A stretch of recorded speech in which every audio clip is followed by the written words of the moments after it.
मैं बड़ी होकर डॉक्टर बनूंगी, सबकी मदद करूंगी।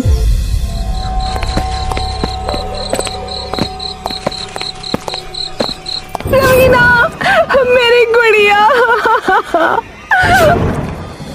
उत्तर प्रदेश के जिले बाराबंकी में रवीना अपने पिता संजय और मां सरस्वती के साथ रहा करती थी।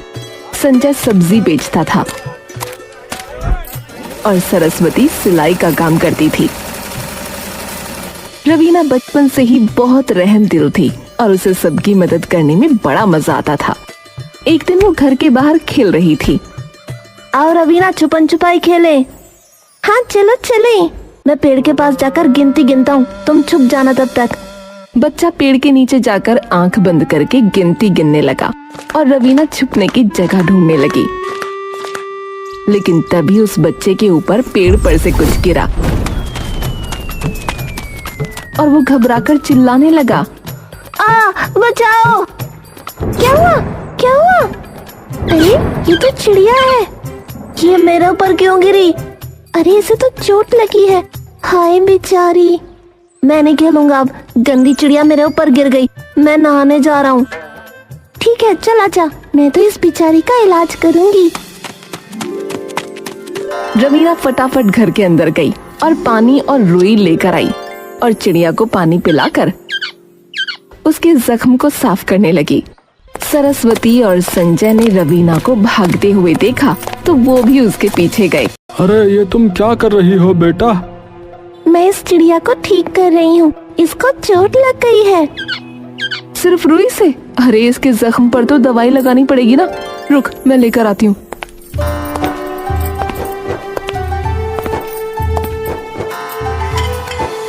सरस्वती दवाई लेकर आई और फिर उसने रवीना के साथ मिलकर चिड़िया के जख्म पर पट्टी भी बांधी। संजय को ये देखकर बहुत खुशी हुई कि उसकी बेटी इतनी दयालु है। अरे तुम्हें पता है बेटा, तुमने बहुत अच्छा काम किया है। मैं तो बस चिड़िया की मदद कर रही थी। मैं हमेशा सबकी मदद करूंगी। मैं जब बड़ी हो जाऊंगी ना तो डॉक्टर बनूंगी और सबका इलाज करूंगी ताकि कोई भी इस चिड़िया की तरह परेशान ना हो। हाँ बेटा जरूर, तुम बड़े होकर डॉक्टर जरूर बनना। सबसे पहले मेरा इलाज कराना। हाँ मम्मी। उस रात जब रवीना चिड़िया का इलाज कर रही थी और डॉक्टर बनने का सपना देख रही थी, तभी उसके माँ बाप उसे देखकर गर्व से भर उठे। लेकिन जैसे ही वो मासूम बच्ची खेल खेल में सो गई,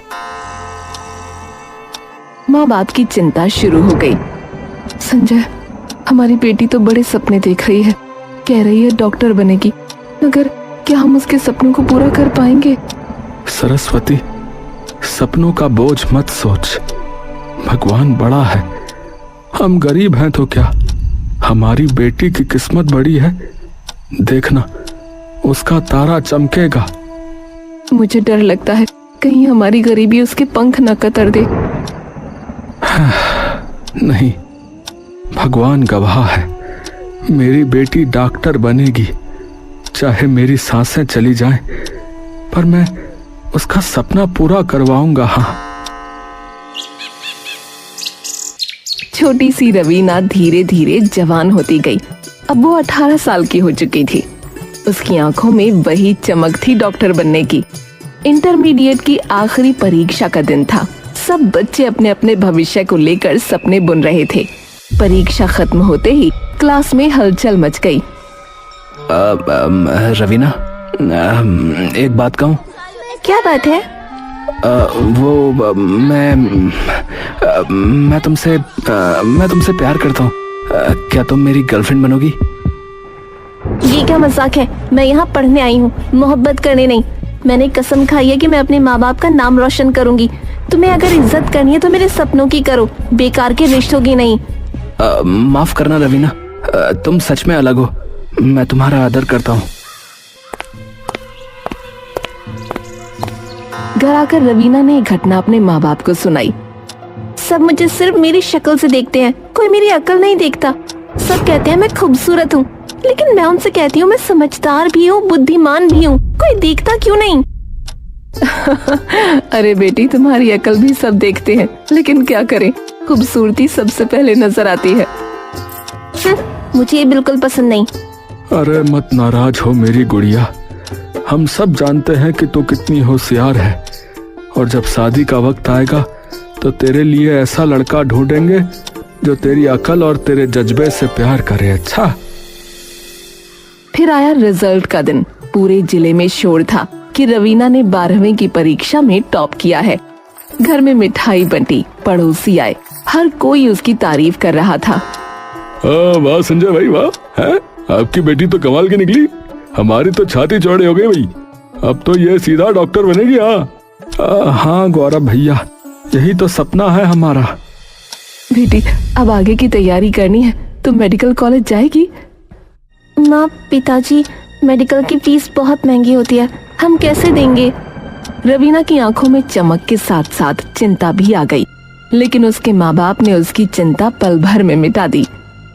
अरे पगली, तो सिर्फ पढ़ाई कर, पैसों की चिंता मत कर, भगवान ने चाहा तो सारा इंतजाम होगा। हाँ पिताजी, मुझे विश्वास है, मैं परीक्षा जरूर पास करूंगी।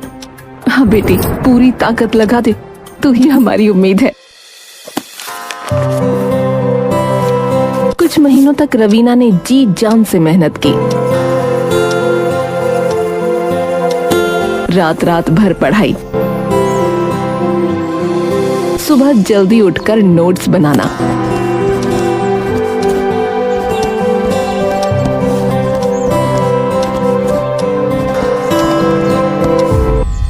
पड़ोसी की प्रिया, उसकी सहेली भी कई बार आकर उसकी मदद करती।